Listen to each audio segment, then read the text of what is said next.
I'm not sure they're allowed to do that though. It feels like a crime against Dota. Last thing I want in my pubs is someone like picking pause forward Timbersaw all the time, especially without the Darkseer. Yeah, without the Trust you Darkseer, that'd be guys, I'm bad. good. I saw a professional team Beast Coast do this. Sorry, I've played five Timbersaw a few times. I think I told you about this. Just max Timber Chain and dove their mid laner a few times and killed them. It was good stuff. Did you win the game though? Oh yeah, crushed it. Absolutely crushed There's that game. there's There's the something Earth wrong with Spirit. So that. there's your partner for the Darkseer. So this is a hero that we kind of forget about because Earth Spirit has fallen off a little bit. But fantastic partner for the Darkseer. Great with the Ion Shell. You have silence, slows, stuns. Like it amplifies his kit so much. Yeah. All right. Leshrac picked up next here on Undying. I mean, a lot of damage coming out from this hero to be able to take towers pretty quickly. It's great with any sort of hero that can save. We talked about this the other day when it was paired with the Abaddon. And Oracle, same sort of deal. Being able to drop the Fate's Edict off onto the... Ooh, that one managed to make it through. It slipped my mind for a moment, but the moment you see Leshrac come out, anti-mage suddenly goes up a lot in value. I was going to say the Fate's Edict going to come out of the Leshrac, keeping him alive from a lot of this magic damage in the team fights. You could heal him up as well with the Sunray, with a couple of Purifying Flames too. So, anti-mage is going to have his work cut out for him. If the Oracle ends up getting these saves off, you're going to struggle to blow him up, but if you burning through your mana pretty early, you don't have a ton of options for what you can pick in the offlane to counter off this anti-mage. Already, they get rid of this Enigma, so trying to shut down his farm just by making Eidolons no longer an option. They did end up running Saberlight, anti-mage, or Enigma the other day. Mars is still in the pool. That's something they could take here. I wouldn't hate to see that one banned out, like you said. It's not great into the anti-mage is the problem. Like anti-mage can just pick up. Yeah, I actually like the ban here on the LC a little bit more. Anti-mage can just get like an Orb of Corrosion and click you to death in the lane. It's really sad if you're playing Mars into that. With this lineup currently, I think we're seeing a 5 Timbersaw, honestly, unless it's going to be Chris Luck in the mid lane, but you need a different hero. You need something that can follow up the Darkseer vacuums from the mid lane so they get rid of the Magnus, they get rid of the Lina. You need some AoE stun here. Otherwise, the Darkseer does not feel nearly as strong. 10 seconds remain. Well, 5 we'll see what they grab as far as that goes. I'm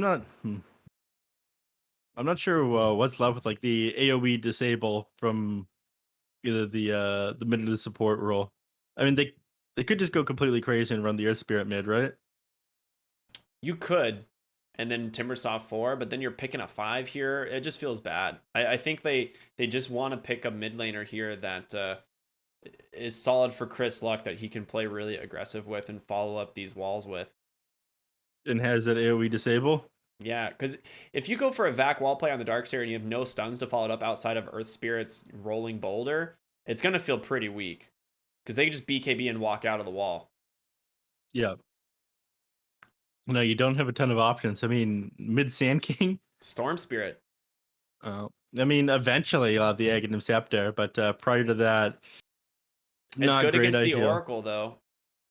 Yeah, it's good against the Oracle. It's decent against the Phoenix. A little bit of time here to decide what they want to do. Yeah, the options are there. No, it would have been great to have something like a Puck or a Leshrac on their side, but Leshrac already picked, Puck banned out. I'm about it. All right, the Snapfire. I mean, it does tick that box, the AoE disable. It ends up pumping out a lot of magic damage. They're going to have decent save here from the Oracle against the Snapfire. I mean, it could even be like a mid Timbersaw in position 4 Snapfire, right? It could. I think if you do that, your off lane with Darkseer is really weak. I think you need to punish Luna underneath, and that's what Darkseer is really good at. You just run at her underneath the tower, and I think Earth Spirit Darkseer, that lane is definitely going to be the way to do it. So my guess is it's Chris Luck on this Chris Luck Darkseer, Whisper Timber. Everything I said was wrong, Neff. All right. It's going to be Stinger Snapfire in the 5. Interesting. So this mid Darkseer isn't something we see come out a ton. Every so often we see it played. Into Brile, I'm interested in seeing how this one goes. I mean, you have a lot of base damage over the Leshrac. The Ion Shells allow you to clear out neutral camps in between doing creep waves. But it feels a little bit awkward as a mid laner because you don't have that same ganking or tower taking potential, and it feels like you a lot of the time have to tick one of those two boxes of mid right now. You can't do either of those things, and you're kind of underwhelming. Schofield's gonna have his work cut out for him this game on the anti-mage. A lot is gonna fall on his shoulders because this Darkseer is gonna fall off super hard as the game goes on. As far as like being able to jump heroes, like your vac walls are always going to be sick against a Luna, but your damage of just picking heroes off and taking these fights is completely reliant on this anti-mage. There is one thing that worries me about or I guess that kind of makes sense about the transition here to the mid Darkseer. Obviously, Oracle is super frustrating to play this hero into. He just constantly purges off those Ion Shells.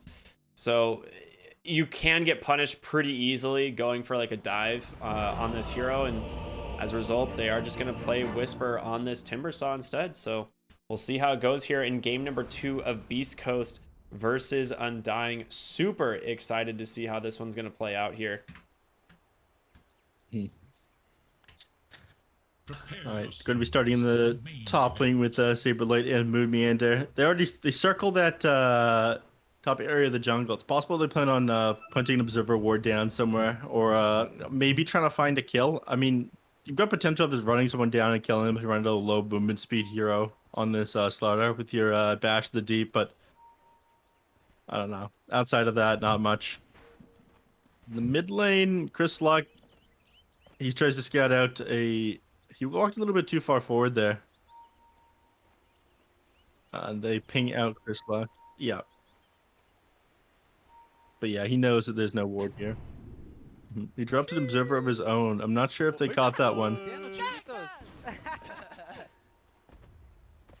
They did see that he had a ward a second ago. I'm sure they saw that he had an observer because he walked into the tower range. They had the opportunity to click him.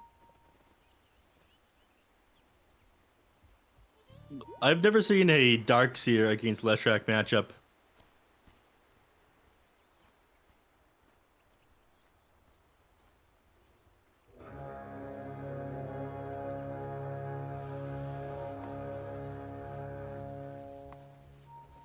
Who will emerge victorious?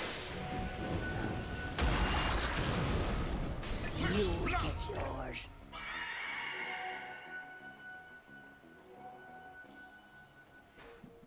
Bounty runes end up being 2 for 2, but they get the first blood on the Phoenix, and you're forced to get Fire Snap Cookie there on Stinger as well. 0 minutes in. What are our odds looking like right now after that one? Let's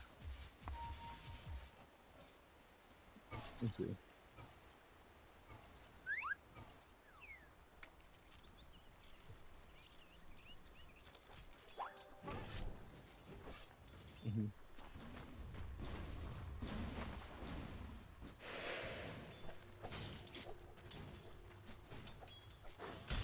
Dubu was always the carry.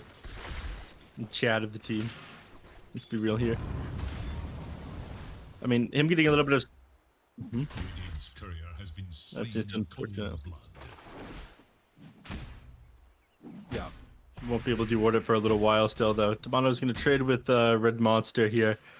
But yeah, getting a quick level 3 on Oracle isn't too bad, so it's not the end of the world that he's farming this lane by himself for a short period of time. You do have a lot of kill potential with level 3 on Oracle, 2 points of Purifying Flame, 1 into Fortune's End. Dude was gonna go into Red Monster here.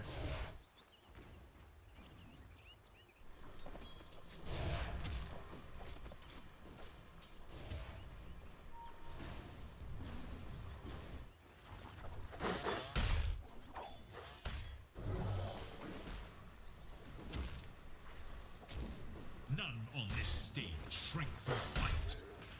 Dire's courier has been killed.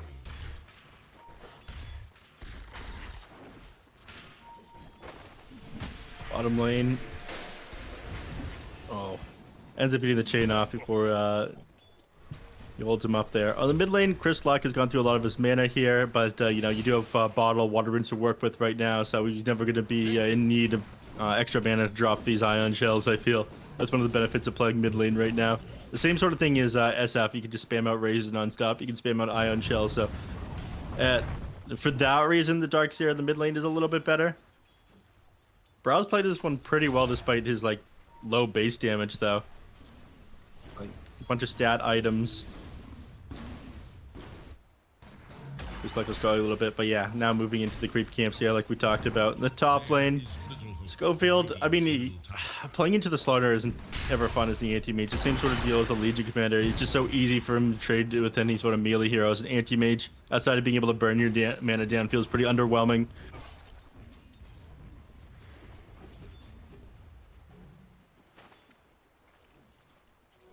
What sir?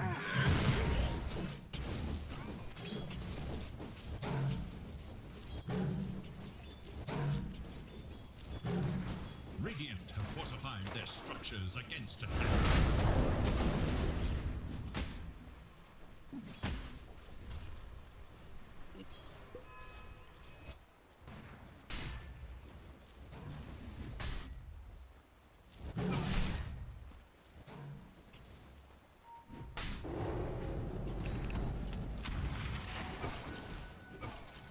Beautiful dive.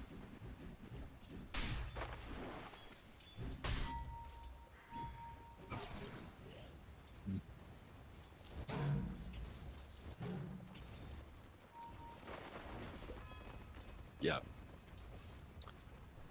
I mean, that was a really nice dive catching the creeps on their way out, and Moon Meander's doing a really good job of preventing this anti-mage or Snapfire from being able to pull this lane. So I was going to continue to find levels here. He puts 2 points into the bash of the deep, so anti-mage would really struggle to deal with this. Moon went too far up here. Strapping lad like you. I've seen roadkill with more guts than you.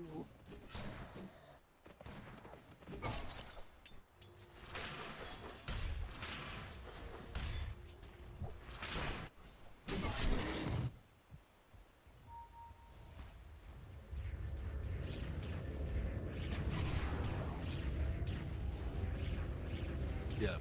I mean, it is one of the best heroes at taking rotations. Inside the lane, the Earth Spirit does feel a little bit awkward. It doesn't trade underneath the creep wave that well. Your spells kind of cost a lot of mana for the amount of damage that they do now.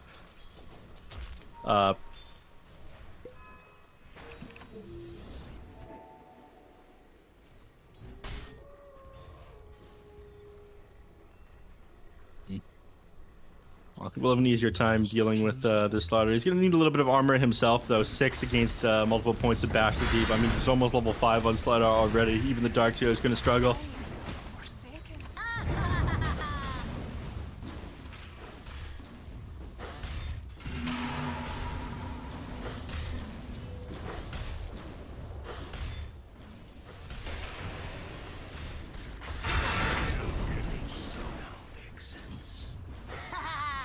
What, Moon?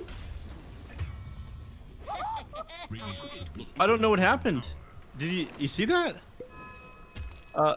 He was contesting the jungle there. I mean, he ended up coming in on Stinger to refill the Darkseer's bottle, but he dove and he came back around. He didn't end up canceling his dive after he was down the cliff. No.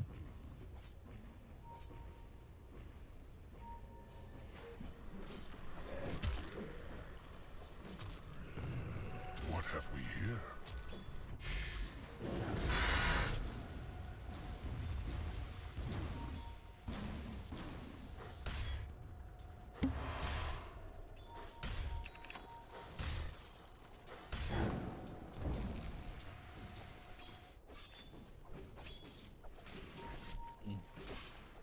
Mid lane Schofield. Looks like you're muted, your audio. Yikes. Good stuff. Thank you, neph. Dire's top tower is No in problem. danger. Here, mid lane. Bryle, he's going to take down this tower, 4 points of Diabolic Edict. Dire's middle tower has Yeah, really well played by him. I mean, that's what you do, right? The Leshrac pretty much tries to get Edict, either the 2-1-2 or just max it right away. And there it is again, yeah. Moon going down bottom lane to the Timbersaw. That's a rough one. Radiant's bottom tower is under attack. Yeah. All right. Now that that one is cleared up, over in the mid lane, Schofield actually ends up jumping away from Bryle. I mean, Bryle did have the haste, and you're not gonna be able to finish him off with just a single. Actually, doesn't have Mana Void yet. Still just sitting at level 5.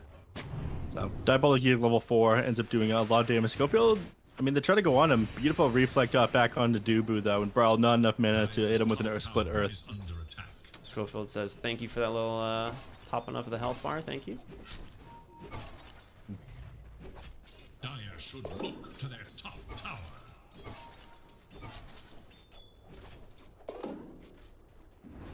Yeah. Bottom lane, Moon Meander going to soak up a little bit of XP. He wants to be able to hit his level 6 to take a couple team fights. He ended up going early at the start of the game. The fact that he hasn't found any kills does hurt a little bit. But, you know, he does play these greedy positions forward. Once he manages to find himself a little bit of XP, I imagine we'll be able to take a pretty big fight to start to turn the game back around, or his game back around in his favor. He did do a pretty good job of shutting down his anti-mage's farm at the start, though. I mean, he's only sitting 35 and 3 for CS right now. Not the start what you want on AM. 3k net worth at the moment. Eager to know Dire's further have fortified their structures against attack. Whisper, cleaning up the ancient stacks here. Tower is Top lane, they're also grabbing the tower, right? So Bryle with the DD rune makes quick work of that one, getting the second tower now for the side of Undying. I mean, they're feeling pretty happy about how this game's going, right? Yeah, absolutely.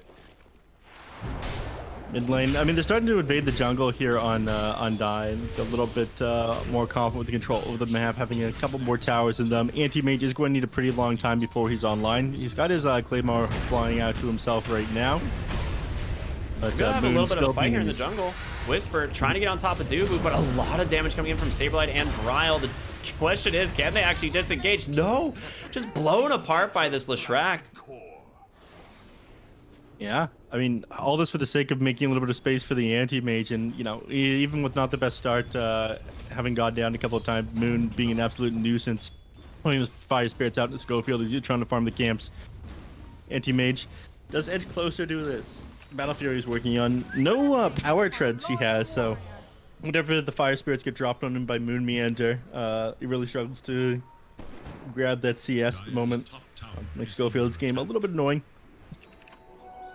Radiant should look to their middle tower. Bryle feels pretty confident, just plays super far forward on the enemy side of the river, grabs up their small camp, limit how much farm that they have available to them. Even like grabbing the small camp ends up making a pretty big difference in a situation like this. You can't dive super far.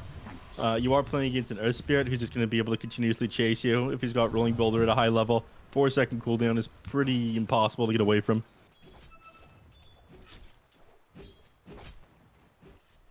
On the high ground here, Dubu walking into like with Saberlight, and they're just able to blow up this red monster Earth Spirit once again. Undying really pushing the tempo of this game. You have this Darkseer who's really farmed almost to his Aghanim Scepter, but doesn't feel like they've really made much happen, as every single tower is still sitting at full HP. For radiant forces. Yep. Just can't really shove any of these at the moment. Chris Luck's got no mana, so they can't take a fight here if they want to. I think they realize here this here on Undying, they start to posture pretty aggressively onto Chris Luck, but ultimately they end up getting back. Diving the tier 2 tower can be a little bit scary. You just pop the Fortify, activate Tower Flak, and you can get blown up. Anti-Mage, I think, yeah, that's his broadsword being flown out to him right now. He's just 400, 500, 300 gold off of this Battle Fury. He's going to start farming pretty quickly after he gets that one done, but Dire's bottom Undying, they're not wasting any time. 2k net worth advantage here at 11 minutes, and Saberlight now running at the Anti-Mage. Yeah, I mean, he can continue just playing aggressive up on this hero, and Anti-Mage can't really do anything about it. That's going to be the blink. Continues the follow-up stuns here. Schofield, I think, is just dead. The 4 points in the Bash of the Deep. Oh, my goodness. Yeah. That's the blink dagger. What he was waiting for, that first initial blink from the Anti-Mage. Once he had vision of him with that Arbor Break, he was dead. The Corrosive Haze did the trick, and it looks like Bryle's got a haste rune, just chasing them down super far into their base, able to find the kill there onto Stinger, even forcing Red Monster into there as well. And It's just super aggressive play here coming out from Undying while this Luna is trying to farm it up. And honestly, Dire's top tower Bryle has on this been Leshrac, he's just been fighting. He's 3-0-2, but he's top net worth. Yeah.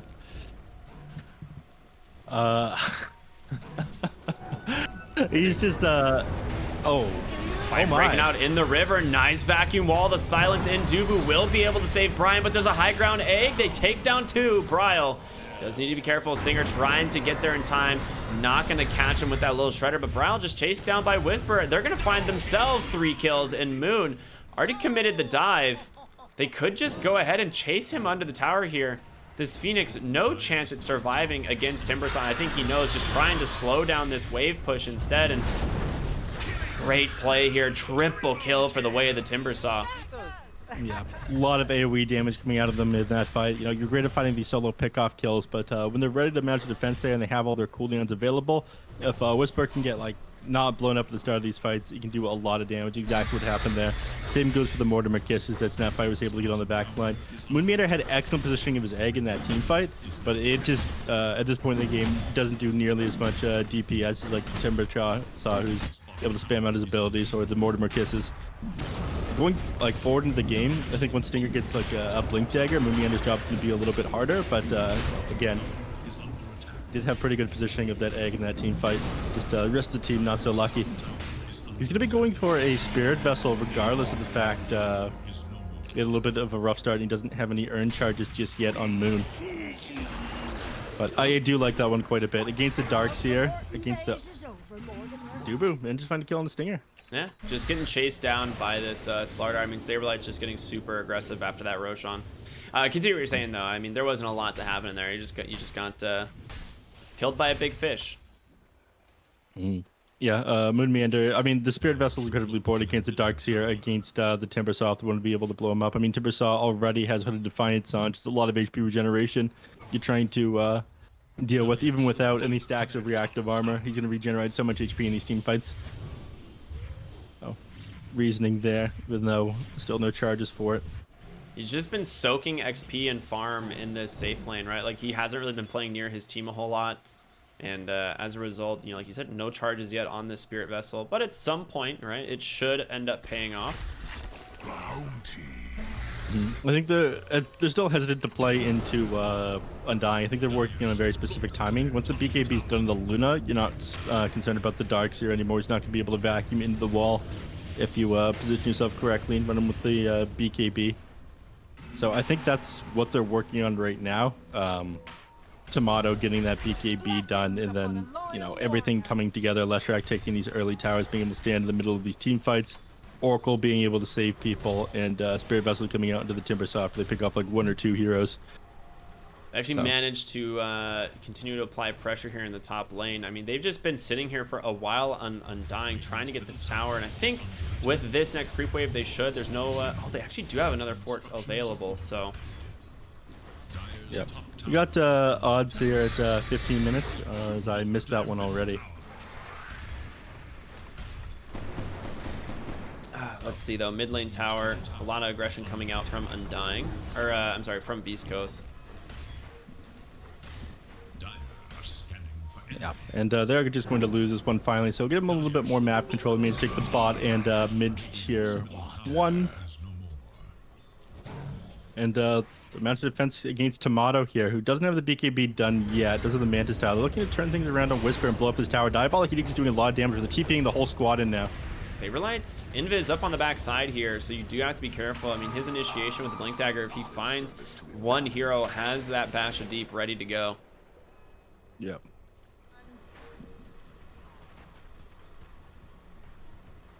Nah. Anti-Mage still working on his Manta style. It's usually like Battlefield Manta +1 item before the Anti-Mage really feels ready to take a team fight. You can jump on heroes with the Manta before that, and it's alright, but I don't know.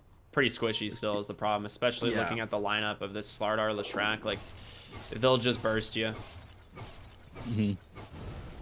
I'm curious of what he builds to deal with the Bash the Deep. I think he might opt for like a somewhat early Butterfly.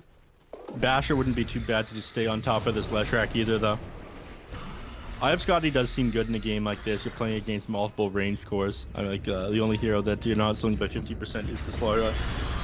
Oh, Whisper cutting those trees so Braille can't just keep edicting that tower.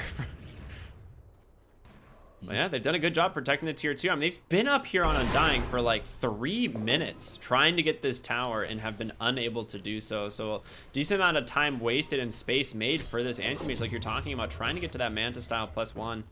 Saberlight, he's tired of it. He wants to try and hunt this guy down. Sees the blink get thrown. yeah. In fact, he's got Bash the Deep primed and ready. 3 stacks of it on himself. His next attack will end up critting. Anti-mage has to be pretty careful about this one with Schofield. Move back into his triangle where it's nice and safe. In fact, about to get on top of him. They've got smoke available in the Earth Spirit. They might try to find a kill as a group finally. There it is. You're not going to find the Luna, but a kill on the Leshrac or the Slaughter would be pretty big. Slaughter, a little bit more tricky to bring down. He does have Sprint and a Blink Dagger to work with. He has this ward on the other side of the tree line here as well. So he is going to know if it gets popped, but making his way into the tree. Saberlight playing very smart. That does go popped, and great initiation there from Whisper. Able to find him. The vacuum pulls him back in. He'll take down Saberlight. The only reason they knew about this was because of this little troll that was aggroed onto Saberlight at the time and chased him down. Top lane, Whisper gonna TP right onto Tomato, doing a decent chunk of damage. Whenever Kiss is coming out, not guessing correctly as they have already jumped to the right. Brow's Age is gonna be reclaimed. Explaining why Beast Coast want to try and force a fight here. Yeah. Oh, Yule's onto Monster. Split Earth to follow. Does get Cookie down to the low ground. Give him a little bit of space, but the Chain Stuns are there. They will get that first kill onto that Earth Spirit and Tomato. Going in really aggressive here. They need to get this tower, open up this outpost. Undying have committed so many resources for this, but they still, I don't think they can do it. Not with Whisper alive on this Timbersaw. No. He's going to be able to hold these creep waves super well, just throwing out the Chakram. I mean, actually, no. They'll be able to take this tower here. I don't think they can do anything to defend. I don't know, man. Vac wall, Blink Dagger up. Bryle, gotta be careful here. Falling low. You do have Dubu behind him to save him. Tomato kind of just waiting to reinitiate, but they finally get the tower. The question is, can they get out now on Beast Coast? Whisper tries to get out, will be able to make it. The vacuum wall doing a little bit of work, but there's no real follow-up to that. Saberlight going just a little bit too far, dying in the process. Egg drop, Tomatoes, BKB will on to TP, but they get the stun. The Mana Void kills him off. Yeah, the moment his BKB Oh, expires. they found Bryle as well. Monster finding kill after kill. They won't get the Oracle, but you got all 3 cores of Undying. I mean, who cares about the supports like that? Red Monster, beautiful jumps in. Tips coming out from the whole squad. They go, hey, our analyst, pretty good. Yeah, who would have known? I mean, Anti-Mage has entered the game, basically. Yeah, his Manta style is completed. He went into that last team fight without it. Ended up finding a couple of kills, but it was just like too good not to take at that point. They ended up dodging out that Phoenix Egg and turning the fight back around. And all of a sudden, he's pretty scary. You don't really want to fight any melee heroes, especially once they get like Basher done on this Luna. That was your big timing, though. BKB being done. That's the one that I talked about. That's where you wanted to push high ground. They weren't able to take a fight then. Well, all of a sudden, it is going to get pretty difficult. Luna still has like a little bit more farm than this AM, but it just ends up being worth more on this hero. He's able to move around the map so easily. He counters out Bryle amazingly well, regardless of the fact that he's got Eternal Shroud and Nether Shawl. That magic resistance, Mana Void not gonna be able to do as much damage to him. It's still like a bomb on the rest of your team, and he's not accomplishing anything. Teammates can burn down all of his mana at the start of these team fights. Yeah, absolutely. Chris Luck going for the Refresher, which we, pretty much see this as the standard build anytime you're against the Luna, just having that blink, Ags Vacuum with the Refresher. It's quite nice. Saberlight goes in, does able to stun up the Earth Spirit. Moon coming in with that Spirit Vessel, but there's no way you're getting out of here this time. Red Monster was... I mean, in the last fight in the top lane, the reason this Earth Spirit even survives is because he had this Glimmer Cape, and Undying did not anticipate it. They didn't get the Crows of Haze as the Slaughter was already dead, and they didn't have Reveal otherwise. And it ended up costing them 2 more deaths. So they are not going to let that happen again. They bring plenty of detection to this fight, able to take down that Earth Spirit. I mean, they're just gonna use this opportunity to farm up a little bit more. I did mention that the anti-mage, he normally wants like 3 items before taking that big of a fight. Roshan does respawn, by the way. Spawn gonna scout this one out. I imagine someone on their team is going to enter the pit here. Somebody? Somebody? Odd check? Nobody enters the pit, which is going to buy beastcoast a little bit of time. You might have been able to take that one pretty quick there with the Luna. Give the opportunity to. You do need the Slardar though, and Saberlight is currently in the bottom jungle. He's the one who's going to be able to really help amplify the damage here onto Slardar. Good thing his ability is not called amplify damage anymore. God damn, that was so bad. I liked that. It was simple, straightforward. It amplified damage. And no, it amplified physical damage. It was a poorly named ability. All right, nerd. Whatever you say.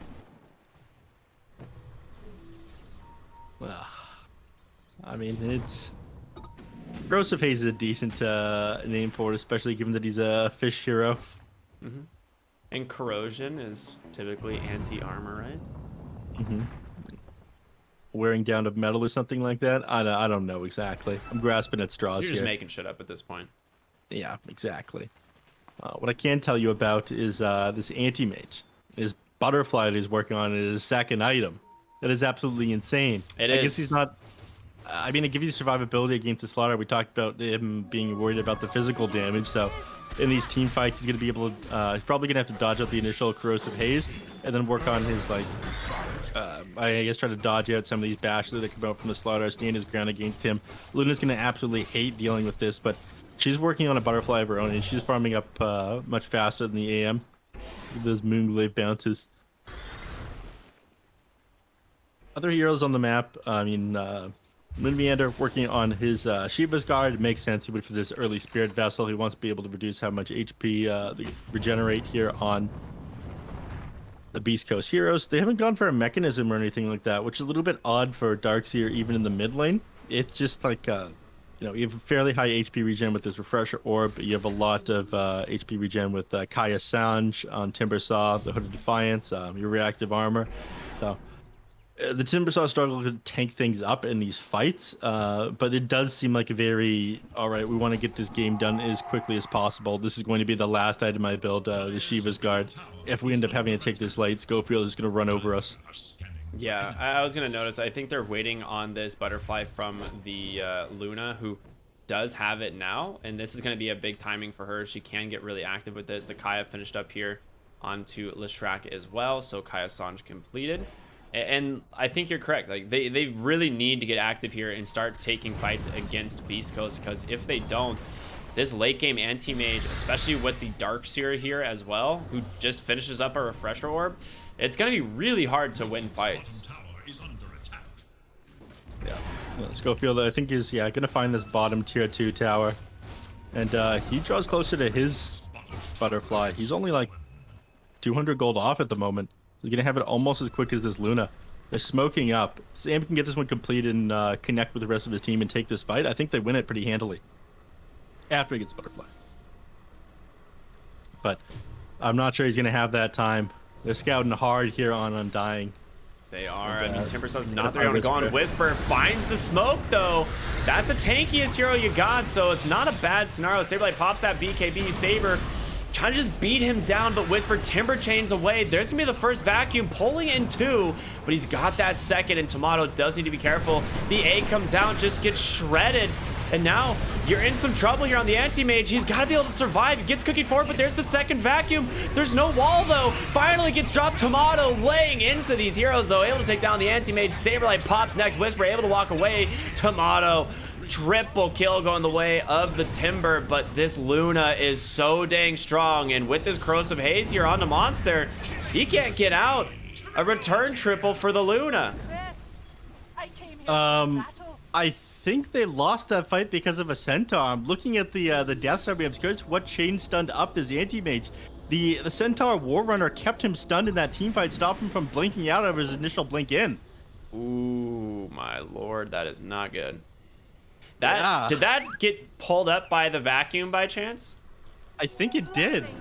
I missed that part, but they got stomped there on the anti-mage by the centaur. Nobody's got a Hood of Defiance or anything like that. That's what caused him to be chain stunned down in that last team fight. It caused him to die. I think without that centaur there, he ends up blinking back out and being okay. That is rough, and Roshan number 2 is up, like we've talked about. It's been there for a little bit, but you need the Slardar to take this on the side of Undying. They're gonna go right into the pit now. Should be pretty easy. Chrysalis finished up on the Luna. She'll get the free shard here from this Roche. I mean, you give it to Luna, right? You don't bother with it on Brile. It's not like it's bad, but the Luna shard is just too good. Yeah, and she's planning on going for this anyway. She's got an Aether Lens queued up for some reason. I guess she's just looking to sit as far back as possible, spam out these Lucent Beams, maybe catch people on the back line. I mean, you can do a lot of damage with these from pretty far range once you have the Daedalus completed with that shard talent. All right, Undying now really need to get aggressive here. They are on a timer, I feel like, right? Like, there is a point here where Beast Coast win this game late.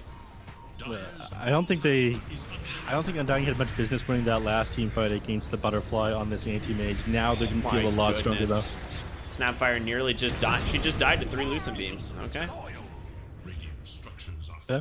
Anti-mage is looking to split push right now. He ends up popping his Manta, but they fortify on the side of Undying. Tier 2 is still standing. He's just going to go ahead and hit this tower, I feel. This is what you can't have to do on the anti-mage. You need to dodge out the side of Undying. I think there's no better option. The only thing you have to be worried about is the Slardar, and if they can keep eyes on him, which they did, they scouted him with the illusion there a moment ago. And Schofield, he's just getting a tier 3 tower. Yules does come in from Moon. Saberlight not within range quite yet. He gets the blink. He guesses correctly, though. And now Anti-Mage in a lot of trouble, gets that BKB off on Saberlight, but gets stunned once again by the Nova. And now with Brow rotating on in, the Crows of Haze holding him down. The Chain Stuns are there. Anti-Mage, he can't blink out. Schofield goes down.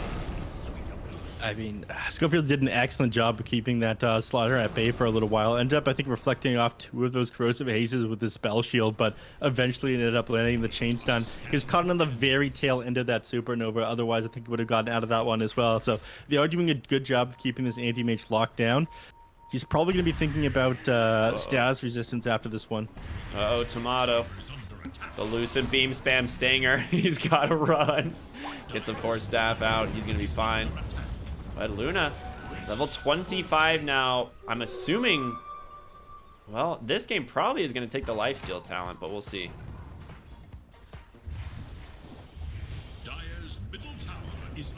Ends up going the lifesteal. I'm going to say having the Eclipse mini stun isn't bad, but you really do need the Ags to take full advantage of it.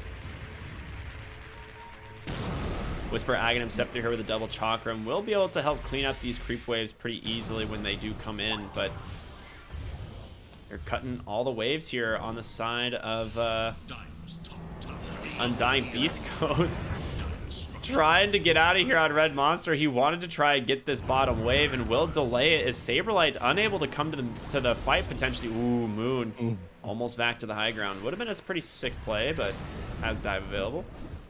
Yeah. Need to defend from Tomato here. I mean, this is their big timing here on Undying. Second Roshan. Oh my goodness, Brile. He's pump faking on that Manavoy. Was trying to get him to commit that cheese. I mean, they're sieging this very slowly here on Undying. They are hesitant to fight into it. They want to, I think, with the logic behind this, this Aether Lens here on the Luna is they can sit far enough back while spamming out these Lucent Beams, and the Darkseer isn't going to be able to get a jump and back wall with this Blink Dagger. So very slowly sieging people down, lowering their HP. Then once somebody goes back to the fountain to heal, then you walk up the high ground, try to take things and struggle to turn things around with the Darkseer. Who does have his Refresher Orb. Working on this Aghanim Shard, the normal punch give you even more Luna illusions to work with, and it would be fairly big Luna illusions. I mean, yeah. Chrysalis, Butterfly. That is what normally happens. I think you go for the Refresher, the Ags, the BKB. You go back for the normal punch, just because, like you said, it does create another illusion, and that one also gives you a nice knockback. Is it as full stun though as well? Yeah, stun for up to 2.25 seconds. So it is pretty good. The question is, does it pierce BKB? Does it pierce spell immunity? Because it just doesn't say. Dire's bottom I tower has don't fallen. think it does with the stun. That is Tomato in the mid lane. That is correct. That is the real one. Ooh, Chris Luck. Wanted to go for the vacuum back. I kind of just expected the blink normal punch, but I mean, your Dubu is just sitting behind him. You have to be careful about that one. Stinger caught by a Yules, and with Saberlight there having the Bash Prime, gets the kill. The other side of the fight, they also find Red Monster. That's a huge death. They can't afford to go down. Chris Luck drops the first wall. And Illusions just going to get cleaned up, or they're just going to back out instead. Whisper wanting to try and chase them out here. This Luna's Illusion going to get surged up, but Tomato continuing the chain stuns. Red Monster, he's way too deep. He has to leave. Even Stinger gonna get caught here. There's gonna be the normal punch holding that Luna in place. The second vacuum and the wall comes out. You got two illusions now. Tomato's gotta be careful, but he just turns his head, focuses them down, and Stinger comes forward. Oh, the bait. Oh my goodness. 200 Tomato IQ on Uchiha, Moon. man. This guy's good. Yeah. Very sick bait there by Mumiana Tomato, following up instantly. I mean, you want to be able to get on top of him and Little Shredder down that egg as quickly as possible, but very clear bait there from Phoenix. And now pushing high ground here. I mean, Schofield, he was forced back. He forced back the Slardar and then tried to take that fight in a 4v4. But Slardar's just going to continue to defend. I mean, now it's a just Whisper against a World Enemy on the bottom lane. Man, there's just nothing left. He's dead. Top lane, you know, Schofield is trying to split push. He might be able to kill Saberlight if he really wants. But they're just going to take the tier 3 and push to tier 4s. They buy back on the Timber Saw. And Anti-Mage focusing up does get the lane of Barracks, TPing back home. Tier 4 has fallen. Moon just potentially getting bursted there for a moment. Manages to make it out. Bryle forces the BKB and that cheese. Monster just trying to keep Tomato off of his barracks. They've got to do something about this. Luna, she's still got a BKB, and Schofield hasn't really figured out exactly what he wants to do, who he's going to target. He's trying to take down those tracks, but he's just getting kited out. Tomato finally commits the BKB, still keeping his eyes on the throne, and just bursts down the Anti-Mage. Buyback coming in. They have backdoor protection. Undying, you gotta get out. Schofield ready to go. Tomato's got nothing left. They're gonna get the Luna. Strategy. They thought that they were gonna take this throne here. They're all going to melt. Wait, are they gonna get the Luna? She turns it on with the Eclipse. Finally, Whisper is able to get the kill, and now with Schofield returning back to the fight, they do take him down. Monster not gonna escape. Mana Void comes in from Anti-Mage, and Moon will be the third death. They cut Scary. every wave on Beast Coast. What a heads up play. Not only do they get the kill on the Luna, but they got a melee barracks, Neph. They did, but their Ancient is exposed right now. That was a very scary defense. You are on a bit of a timer here on Undying, but we've seen, you know, Leshrac and Luna just run it down, be able to blow up a throne in no time at all. They don't have Fortify for another 2 minutes either on the side of the Dire here. Schofield's got double catapult min. They gotta force the Luna's buyback, right? Yeah, I'm curious what our odds are looking like here. 36 minutes into the game. It is pretty rough for Beast Coast. I do favor Undying quite a bit at this point in the game. You know, as it goes on, the Anti-Mage, I think that it's going to get a little bit easier for him. In fact, there it is. He ends up taking that bot rack. They don't want to buy back. The ranged one. They actually don't want to buy back for this. They're gonna lose two. They're losing a full extra lane here, Neph. Yeah. 2 lanes of racks is now gone. I mean, you're only missing the melee racks from the top lane, but if this lanes was are a pushing fast in. Roche respawn, Undying would be in a terrible position right now. Luckily for them, Roshan not up for another 2 minutes. A completed Abyssal Blade here for the Anti-Mage. And a DD rune. Oh boy. They have to try to just end this somehow. Like, just push him through the bottom lane and push him through the mid, run past the tier 3s and attack this Ancient.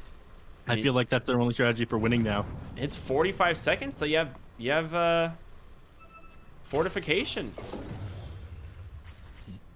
This Anti-Mage, if he gets his hands on this Luna with the DD and the Abyssal, they can kill him. The only savior is going to be this Oracle, and if Dubu is for some reason not close enough. Chance on the Bryle here. think. Oh, okay. He thinks better of it. The team is behind him. They've got to find a way to get their hands on Dubu. We can take a look at the buyback status here. The only buyback currently available is going to be the Darkseers. Luna's is coming up close, just a little bit of gold short. Saving for that one. But again, this game's going to come down to next Roshan, it seems. This net worth lead starting to even out here for Beast Coast. Yep. A lot of this is on the Luna. This game getting kind of scary. I mean, if your anti-mage goes down a single time as well in the next 5 minutes, you end up losing this game too. Yeah, This absolutely. next Roche fight is going to be a big one. And they are grouped up outside the pit, going to respond the next 35 seconds here. I think Undying just hold this position. In an anti-mage, he can't afford to leave from the pit. They know it's going to respawn sometime in the next like 40 seconds here. It was near the max timer. Illusionist cape for the Luna. Schofield goes in. He gets the Abyssal. He finds Dubu, but unable to survive 95 seconds without help. The question is, can they kill Schofield? He's able to survive for the moment. They're stunning up Stinger on the backside. Bryle with this BKB trying to run him down, but he makes it away. Now Whisper also in some trouble. Turns around with the BKB. They gotta be able to find Moon. He gets that egg off, but there's not enough help to take down. Schofield blinks in. That's not gonna work. The chain stun Schofield. He's got to be careful. They burst him down. Schofield, he blinks up onto the high ground, but Bryle, he's trying to chase him. He's got to blink in 3 seconds. They've got the vision. Schofield, is it going to be enough? No! He gets ran down. He got so baited. Moon Meander in full vision. He ended up running it down there on the Snapfire with the little shredder. There's no way they end up defending this now. Down for 110 seconds without buyback. And there's the Roche. That's gotta be it for Beast Coast. There's nothing you can do here now. You're gonna get an Ags on the Luna. Oh, no, they put the Ags on Slardar instead. I kind of like the Luna Ags here personally, but the Slardar Ags, not bad. Especially with the Shard, it's pretty good. Yeah. Whisper here, gonna try and stick to what they've been doing, which is just cutting waves. Moon does have to be careful about those chakrams coming back. Oh, Saberlight also falling a little bit low, forced to BKB, but Whisper with this bonus Timber Chain range is just kiting these guys around. And yes, they did manage to get this anti-mage, but they don't have the lanes in. He clears them out. Well, can't quite. The 2 range creeps still alive. He's forced to run all the way back to the base. The lane is going to push in here. And they're just going to run at this Ancient, I think, once these range creeps make it to the tier 3s. It's got to be Tomato that can bring this down. I don't know if you can afford to go for the Ancient. I think you 5 got to get seconds these till barracks. double back wall. Double BKBs coming out. Bryle able to just kite this out. There's going to be the fact. And the wall doing some work. Luna able to clean up these illusions. Fortification comes through. Moon gets sniped on the backside. They also get Chris Luck in the base. They get a kill as well. Onto this Snapfire. Chris Luck forces his BKB. He's still got his full kit available. They need to be able to get the Earth Spear. Red Monster goes down. That's going to be a second death. The double walls in the mid lane. Is it going to be enough? They focus up on the throne without the anti-mage. They will backdoor protection. No, not today. Undying. What a play. Managed to hold this game together. Yeah, it was looking very rough for a little while, but Moon Meander, you know, despite a bit of a rough start, just baiting them out again and again with these eggs in this team fight. That last one, a small lapse in judgment there by Schofield, thinking that he would have enough damage to bring down that egg if he blinked in. Waited a little bit too long. I think if he didn't hesitate or if he didn't go out in at all, they might have been able to win that fight and win that game. It was looking rough. Mana Boy had just come back up. BKB was down on Bryle. But ended up falling apart. Clutch decision there out of Undying, managing to bait him out and taking that victory. Tomato, Bryle, Moon Meander all played incredibly well this game. I will say Red Monster impressed the hell out of me during his stand-in. Holding that defense in the top lane, catching out Tomato with his initial BKB the moment it ended. It was absolutely insane. It was. Yeah, I mean, they played really well here on Beast Coast. Like you said, just that one mistake there in the late game, not having that buyback on the anti-mage and committing for that egg. I mean, that was a level 22 Phoenix at the time. You're going to need so many auto attacks to get that taken care of. And yeah, just ends up being Undying's game. Really well played by them. The Divine Rapier from Tomato to help close this one out. And a super sick opening series overall. I mean, this was an absolute blast. Undying and Beast Coast, we knew these teams were going to bring up a pretty good showing today, but I don't think we really anticipated this. 2 games back-to-back, absolute slugfests. And we got so much more Dota coming up. I mean, this is not it. Undying has a second series about to begin here against Furia. But before we do that, I just want to give a big shout out to one of our sponsors, neph. Let's talk about Mate Mate. I love these guys. They're so good. neph, I know you have some. Just give the people here just a glimpse of that juiciness, the taste. What is it like? Again, I said it yesterday, I'll say it again. It tastes like power. It's going to be taking me through today. Only managed to get like an hour or 2 sleep last night and a couple hours before work today. Ended up getting called in on vacation. But this Mate Mate, it's just too easy keeping up with this broadcast. Love to hear it. For those of you that don't know, you can head on over to bts.gg/mate and you will be able to enter a giveaway or a raffle rather by buying some Mate Mate yourself. There's a bunch of little goodies, things like gaming chairs, computers, peripherals, keyboards, stuff like that. I believe the winner is going to be announced on August 23rd, so you have until then to do so. So big thank you to Mate Mate for sponsoring the tournament, for sponsoring the America's Dota scene. We love you guys. Thank you so much. But we're going to go into a real quick break, and we'll be back here with our second series. Again, that's going to be Undying versus Furia. Everyone, stay tuned. We'll see you in a bit.